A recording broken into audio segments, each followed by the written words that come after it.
I don't know if I'm the only one that does this, but whenever I have a really specific weird question that I'm sure no reasonable adult would ever talk about, I always Google it and then put Reddit at the end, because Reddit is a great place to find weird shit. But not only weird shit, it's a great place to find some disturbing shit too. So welcome to Disturbing Shit Found on Reddit. Reddit is like the messed up, fucked up playground of the internet with a whole lot of issues, so let's get straight into some of these disturbing things.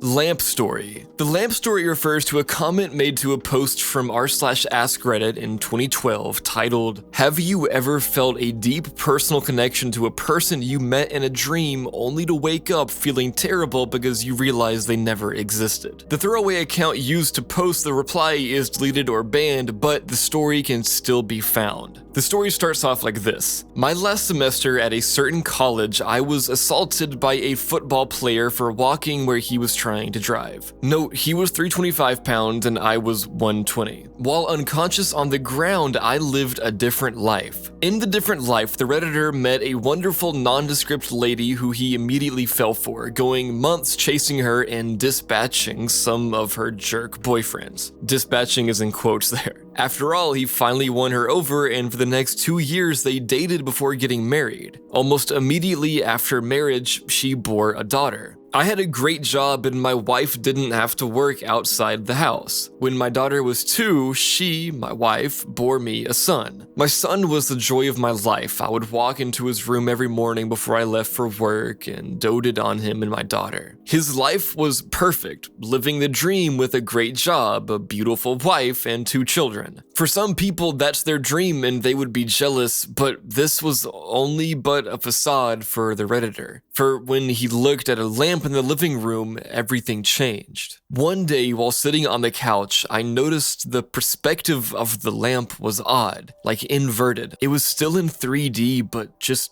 wrong. It was a square lamp base, red with gold trim on 4 legs and a white square shade. I was transfixed. I couldn't look away from it. I stayed up all night staring at it, and the next morning I didn't go to work. Something was just not right about that lamp. The weird angle of the lamp basically entranced the Redditor so much that he stopped eating at first, stared at the lamp while on the couch, only leaving to go to the bathroom. He quickly went without even that after stopping eating and drinking entirely. 3 whole days would pass before his wife got worried for him. She was freaking out and took the 2 children to her mother's house before he had his epiphany. The lamp is not real. The house is not real. My wife, my kids, none of that is real. The last 10 years of my life are not fucking real. The lamp started to grow wider and deeper, and it was still inverted dimensions. It took up my entire perspective and all I could see was red. I heard voices, screams, all kinds of weird noises, and I became aware of pain. A fucking shit ton of pain. The first words I said were, 'I'm missing teeth,' and I opened my eyes. I was laying on my back on the sidewalk surrounded by people that I didn't know. Lots were freaking out. I was completely confused. During the time the Redditor woke up, a cop grabbed them and took them to the hospital for CT scans and other medical procedures to make sure he was alright. All while, the Redditor was still in a daze. I went through about 3 years of horrid depression. I was grieving the loss of my wife and children and dealing with the knowledge that they never existed. I was scared that I was going insane as I would cry myself to sleep, hoping I would see her in my dreams. I never have, but sometimes I see my son, usually just a glimpse out of my peripheral vision. He is perpetually 5 years old and I can never hear what he says." The story ends there, on a super depressing note. To have lived 10 full years of this life with people he has come to love, having it all stripped from him led to a great depression. Imagine having children and a wife and having to cope for years about losing them. Seeing your son in your vision sometimes. How depressing it would have to be to deal with that. Probably something that you might not ever get over, no matter how hard you try. That one is sad, and the next one we're moving into is not sad. It's very, very disturbing. But take a second, moment of silence for that guy. That's sad. And the next thing we're talking about is vagina bacon. Going from depressing to disgusting, we have the vagina bacon story. This originated from a post in r/popping. a subreddit dedicated to things such as pimples, cysts, abscesses, and other weird bodily related things. The post was made in 2012 by a username which is too close to a racial slur. I am not saying that. They posted to the subreddit with the title, "This may not be the appropriate place, but I menstruated this today. What the fuck am I looking at, Reddit?" The post was accompanied with pictures of this nasty, long, slimy piece of mystery tissue. Looking at it myself, it doesn't really look like anything distinct. You would never know it came from where it did if you weren't told, and looks like some sort of homunculus. The replies and the comments of the post came to the consensus that it's part of her uterus. It is specifically something known as a decidual cast, a large piece of the uterine lining that's shed at once. While normally the lining sheds over time in little pieces, a decidual cast stays in one piece or big pieces and mimics the shape of the uterus. It is known to be painful but a rare occurrence. After finding out, the Redditor had the great idea to fry it just like bacon, and also named it for some odd reason. She left baby Sal out overnight and dried out a bit, but she rehydrated him and started cooking in her skillet. When waking up one morning, you might have breakfast. Maybe it's simple cereal, pancakes, or a full house, filled with different dishes like French toast, eggs, and most importantly, bacon. I don't know about you, but for me, the only bacon I've ever had has come from pigs, and I would like to keep it that way. She was not cooking with this one, even if she was literally cooking. After cooking this in a skillet that I hope was thrown away and never used again, she was left with 2 small burnt pieces of vagina bacon. Now for an excerpt. The end result. During the process, the strips were crackling like crazy, more than regular bacon. This makes me wonder if they were indeed alive. Notice the fuzz at the end of the strip on the right? That's just weird. Out of everything to happen in the time frame of getting this thing to cooking it up, the weird thing was a piece of fuzz that came out of nowhere at the end of the bacon. At least she did not eat it, even if it apparently smelled so delicious, like a cartoon pie on a windowsill, making her float in the air going toward it. That was disgusting, guys, and I'm sorry, honestly, if you're eating during this, because I'm sorry, dude. Next up, we're talking about the man who ate his foot. The man who ate his foot is an entry that refers to a 2018 post to r/IamA by user Incredibly Shiny Shart. What a name. The title of the post is, "Hi y'all, I'm a man who ate a portion of his own amputated leg. Ask me anything." So the quick and dirty. About 2 years ago, I was hit on my motorcycle. They salvaged my foot, but I would never be able to walk on it. I elected to have it amputated. I asked doctors to keep it. I signed some papers. I got it back, and with the help of some friends, cooked a portion of the tibialis anterior. He then links proof of his leg stump and the proof of the cooked up foot made into tacos. I don't know about you, but if my friend has their own foot to spare to cook up a good meal for me, I would take it. Now let's read some of the comments. Someone asked, "While I appreciate the AMA, I can't help but say I am a little queasy now. What were the details surrounding the motorcycle accident?" And then he replied by saying, "I was riding down a mountain road on Memorial Day. 45 miles an hour, speed limit, with one truck and one car ahead of me. Ahead of me, a car was coming the opposite direction, was stopped and indicating they wanted to turn across the road to the fishing area to my right. They stayed stopped in the road as both the car and truck ahead of me passed and did not move as I approached it. I figured they saw me and were waiting for me to pass. As I approached within 15 feet, they hit the gas and clipped the back of my bike. It locked up and I fishtailed and then flipped into the forest. I sat up and took off my helmet and saw the burning pain that was my foot. Edit, sorry for the queasiness." Someone else asked, "It seems like you shared it with others from the photos you posted. Who else ate it? Also, I am just curious. From the first picture, it seems like you only damaged your foot, so why do they amputate so high up? Do you know?" He replied by saying, "10 of my friends joined in for a brunch. Only the foot was damaged, but with below the knee amputations, they want to do it higher up, so there's a balance between having enough stump to make it for a good lever and having enough room beneath for a prosthetic equipment. If they amputated it low, it would have been difficult to put good hardware underneath." Someone else asked, "How do you tell people you were going forth with a plan, like just send out an Evite?" And then he replied by saying, "I called folks who might be amenable. It was only about 2 to 3 ounces that I took off the leg, so it couldn't be a big group. Plus, only people I knew very, very well. Another question, and I'm almost done, guys, don't worry. Did it taste like chicken? Asking for a friend. And then he said, no, like bison, but chewy. And my personal favorite, someone asked, so do you want to trade usernames or? And then he replied and said, holy shit.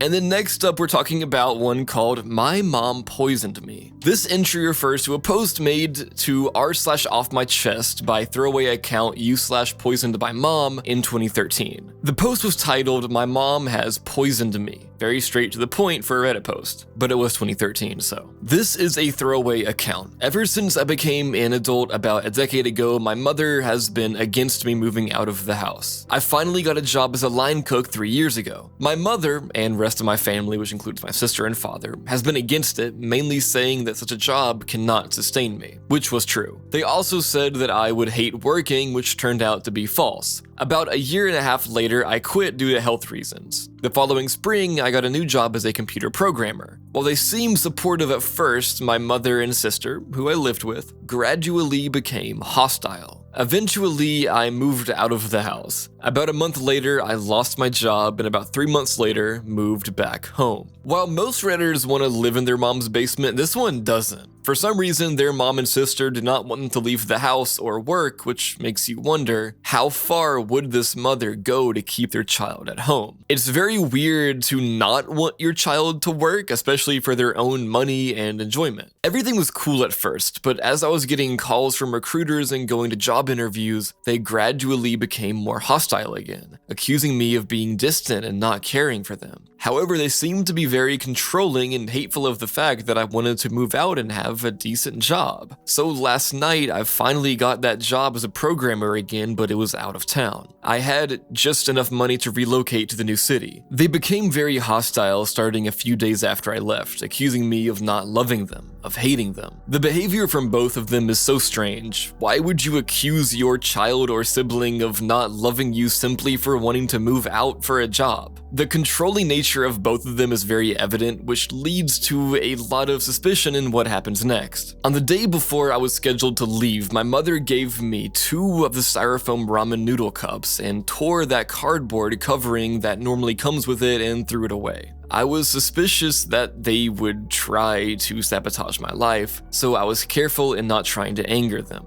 She gave me a few more food items, which I didn't use, to take on my trip with me. It would be sweet of her to give her child food to eat while working their first week, considering the Redditor most likely didn't have enough money to comfortably live that first week. But it is suspicious to be given ramen noodles without the covering. It definitely screams that it's been tampered with. I mean, that's why they put seals on a ton of items for that exact reason. When I arrived at my new city and entered my hotel room, I chilled out. I was to go to work the next day. So after the first day of work, I ate a cup of noodles and I felt ill. I knew that feeling because my sister fed me something that made me feel the same way in late 2011, which I then assumed was because of my recent illness. I felt weak, lightheaded, and short of breath. I drank water to make me feel better because that's what I did last time that happened to me. Over the week, my mother kept calling me, making sure to remind me to eat my ramen noodles. I was short on cash then, waiting for my first paycheck. I never told her that I ate it. I suspected then that I had been poisoned, and after doing some Googling, believed it was cyanide. Not only is it crazy that they suspected the noodles were poisoned, but to notice that it's exactly how they felt a time from before from food that they got from their sister. It definitely seems suspicious, so the Redditor decided to buy a cyanide detector test, and the results were positive. After this, they went to the police with the evidence and posted an update later. Update, 8:45 a.m. I am currently in Topeka, Kansas. I work downtown in a government office building, which has a police department. I visited the Capitol Police Station there and spoke to an officer. I showed him the evidence and he said he could do nothing about it since the package was opened and might have been contaminated. So does anyone have ideas? Even though the cyanide was detected, there is nothing that could be done. In the comments, there are some good ideas.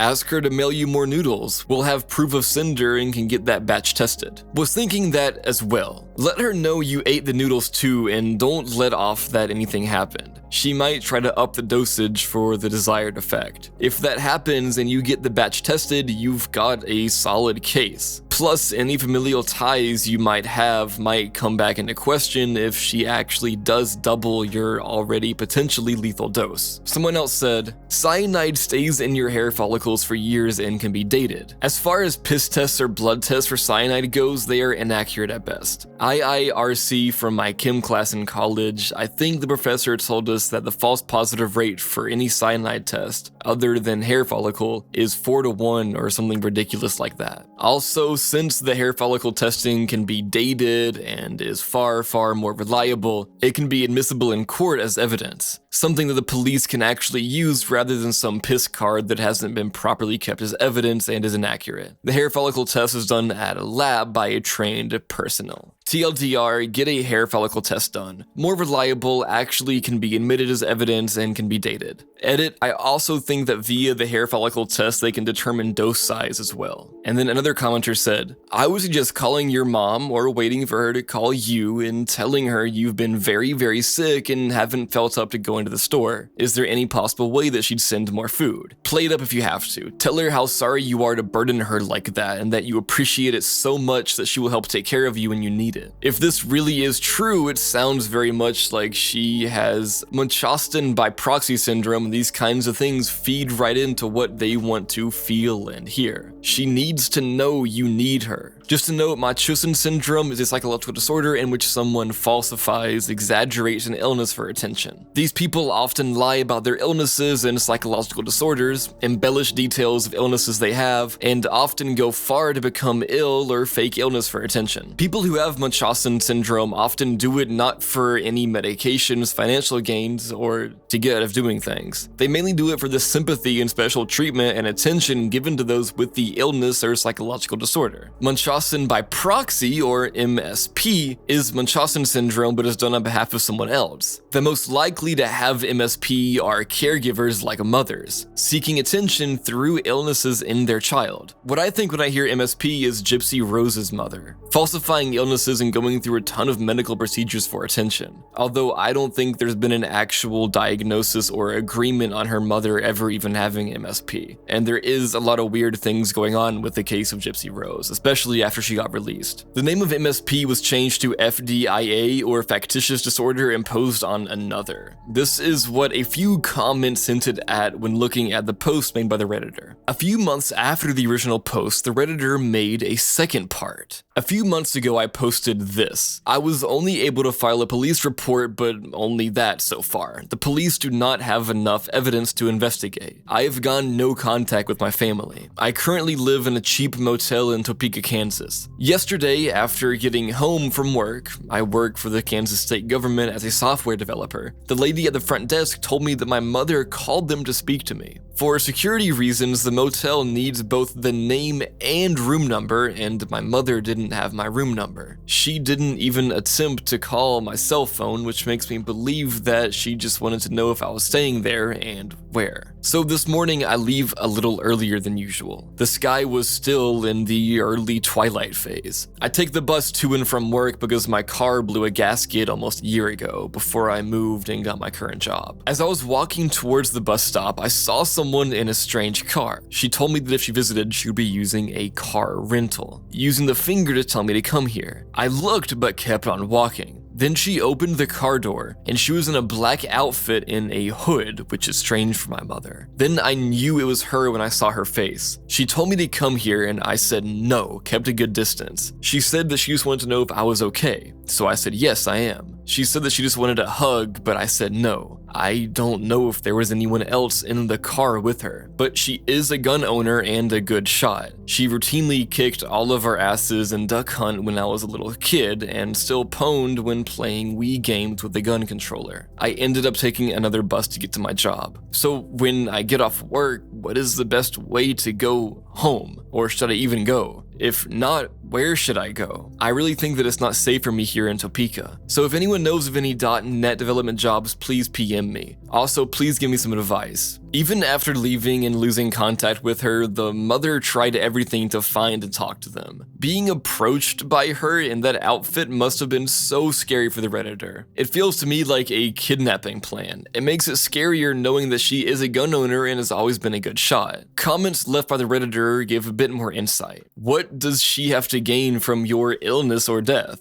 I wonder if she got a life insurance policy in your name. That would certainly give her motive. Police will only take this seriously if you provide evidence for motive. And then the OP replied with, I really don't know. I will never know because I am not in contact with her. I can only make guesses. Some have said Munchausen syndrome by proxy. It is obvious that she didn't want me to leave the house and live on my own. Maybe her son is too white. I know she did try to get me to sign up for life insurance, and I can't remember if I ended up going along with it. Someone else said, I don't know if it's the same where you are, but where I live, parents can take out policies on their children. It very well could be that she could gain a large amount of money if something bad happened to you. Also, how are you? I'd been waiting for an update to see if you were okay and how you handled everything over the past few months. And then OP replied to that one and said, I was an adult, mid-20s or older to be exact, when she tried this, so I don't know if that still applies. Oddly, she always wanted me to go on welfare so that she could use the money, even though she had been a psychiatric RN for more than 15 years. And she told me that she makes about $90K for a salary about a year ago. So I guess you could say that she was greedy for money. What would you need my welfare payments, which totaled out to about $200 a month, for when you're making that much money? Some other weird things about this is that she is a hoarder and nothing around the house was ever fixed because it cost too much money. Even when told by others that the job didn't have to be expensive, she refused to do anything to fix the house. She couldn't be bothered to buy a $100 washer and dryer. Many of the wood walls and ceilings are decaying, and there is a huge hole in the ceiling right above the tub. There are so many problems like that in the house, but again, she couldn't use her money to actually fix the house and provide a safe living space for my now 5-year-old nephew. One thing that my mother knew, because I told her this a few times over the years, was that I wanted to move out. I didn't make it about her or anything like that, just told her that I am old enough and that it is time for me to move out so that I can live like an adult and do adult things, such as dating, but I didn't tell her that because of my interest in white women and her extreme hatred of white women. So I finally got a decent job as a software engineer that would allow me to move out of the house. So I did that. Of course, my mother telling me to go on welfare stopped because now I had a job and was making way too much money to be on welfare. My sister became more and more hostile since I got the good job. At some point, her shenanigans became so great that I had to move out for my safety as she pointed guns at me with evil smiling and laughing. What the fuck? After losing my job and moving back home, my mother and sister were cool for the first few days. I spent pretty much all my time searching for new employment. They gradually got more hostile and actually went apeshit bananas when I took a job offer out of state, and I was handed some poisoned food on the morning of my departure. Just based upon my latest thinking, inspired by your post, she could make me go on welfare or other things since I was living under her roof and not making any contributing payments to the house. But when I got a good job and left to live on my own, she could no longer do that, and I was in control of my money and myself. When I first moved out, while still living in the same city as her, she tried to control my life. But moving out of state makes control all but impossible. Is there any way to find out if there are any current life insurance policies on myself? If so, I will get them canceled immediately. And by the way, I have moved out of state since making my left thread with this account, and am doing very well with a nice job and am in better health. Unfortunately, this was the account's last post, but from what the Redditor said, they are better off and hopefully have gotten away from their mother fully, and have gotten any potential life insurance policies canceled. Scott Clichold. This refers to a comment made on a r/ask Reddit post titled, "To those who accidentally killed someone, what went wrong?" Asking something like this will give some crazy stories, some fake, but some real. The comment is now deleted, but it can still be found. This still haunts me to this day. As kids, we had a hideout in this dirt cliff/cove. This is the best approximation I can find on Google, only 3 times taller and probably 10 times as wide. There was a neighborhood kid who, in hindsight, was probably mentally handicapped in some way. But to us, he was just the weird/creepy kid. This was the 80s and we weren't exactly raised PC. 3 of us were headed to our base and found Creepy Kid sitting at the top in our guard chair. We yelled at him to get out and he said something like "make me" and started lobbing dirt clods and sticks down at us. We all ran around the side to make our way up. It gets pretty fuzzy here, but all I remember is he fell. I still remember the sound. When we got back down to check on him, he was in a very awkward position with blood coming out of his mouth. We all just freaked out and ran home. And AFAIK, no one has spoken a word of this to anyone. We didn't go back for over a month and never said a word of it between us. Again, this was the 80s, so media wasn't like today. Chances are it got a small article in the newspaper B section. Missing mentally disabled child found dead after fall, or something like that. This is a very disturbing story and something that you wouldn't be able to forget. The original comment was deleted by the poster after a user named AD33DVF9 replied to them saying, "Was it Scott Cleeshult? He went missing in 1988 in St. Charles, Missouri, removed as potentially identifying, correct? That would make you around 10 or 11 at the time he went missing. He would have been 9. The Redditor then posted links to a missing poster and article about the missing boy. Scott was last seen on June 8th of 1988 around 4:30 to 5 p.m. It was the last day of the school year for the elementary school that Scott was in, and on that day was a big thunderstorm that rolled in. He was last seen walking near a wooded area known as the Trails. It was just before a fierce thunderstorm swept through the area, and as long as 6 weeks after his disappearance, police conducted large-scale searches of the area near Scott's home. The searches involved digging at a labyrinth of caves in the wooded hillside where Scott was known to play with other neighborhood children. Cleeshult was playing right before disappearing, and during the storm, his family just suspected that he was in someone else's house while it happened. He would never be seen again after that storm, with a search party trying to look for him.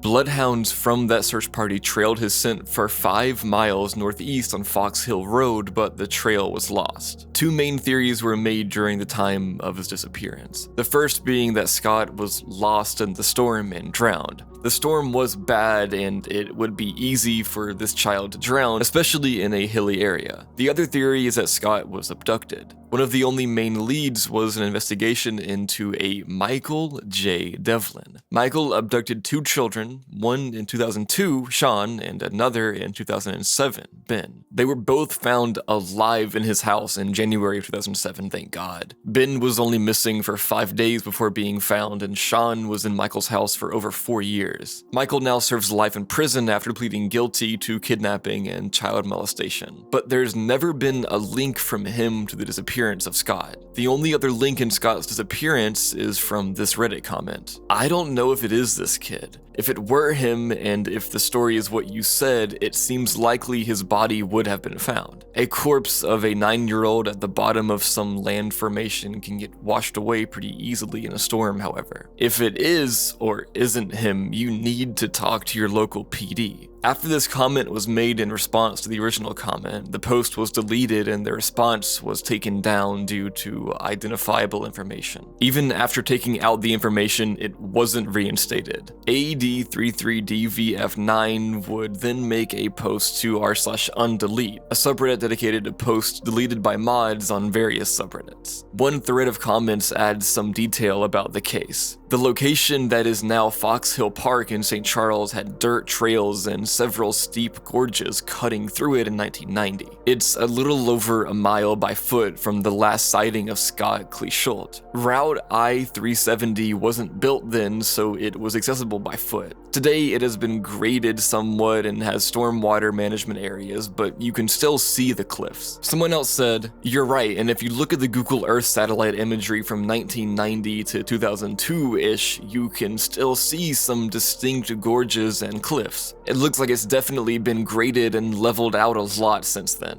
This is looking like a very plausible setting. the storm, the way water could have flowed through this area in a flash flood, etc. It all fits. U/AD33DVF9, hopefully you can pass this along. Can you get photos? Yeah, would love to see some present day photos. I looked on Google Earth and it has satellite imagery dating back to 1990. I was able to see some trails and gorges in that area too, but don't have a good sense of how steep or well it matches OP's story. I'll take some screenshots of the Google Earth imagery when I'm off work later if no one beats me to it. The commenter then posted a reply with an Imgur album containing the satellite images from 1990 showing the area beneath Fox Hill Park with a very steep hill and gorge. The area can be linked somewhat to the possible area where the original commenter's hideout was. The steepness of the area meant that the thunderstorm could have easily swept Scott's body off. There still isn't enough evidence of that being the case, as Scott's body has still never been found. The likelihood of it being found isn't very big either. The post never had mention of the location, exact date, other than the 80s, that's the whole decade of possible dates, or the storm that came through on the day of Scott's disappearance. I hope one day that this case can be solved and closure can be given to the family of Scott. I hope you guys enjoyed this Reddit video. Let me know in the comments if you did. I'll do a part 2 if you enjoy it. Part 2 of the Gen Z disturbing things from childhood should have just come out, so I'm trying these new videos, you know? Let me know what you think, guys. I think it's pretty fun. I think it's pretty cool, so yeah, have a great night, everyone, and sweet dreams.